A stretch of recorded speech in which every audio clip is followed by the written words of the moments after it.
When ordering a new fridge door seal, the first step is to locate your fridge's model number.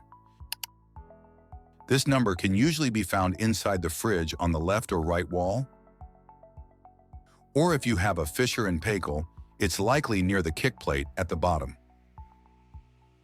Once you've found your model number, head to the search bar on our website and enter it in the search box.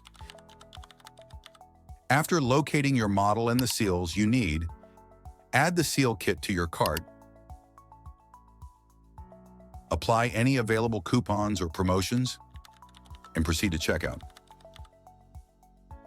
On the checkout screen, enter your shipping information and email address for tracking updates. Provide your phone number. Choose your shipping method. Add any order notes. Select your payment type. And click Place Order Now. You'll be directed to a thank you page, and once your order ships, we'll send you an email with the tracking number. If you have any questions, our expert team is here to help. Thank you.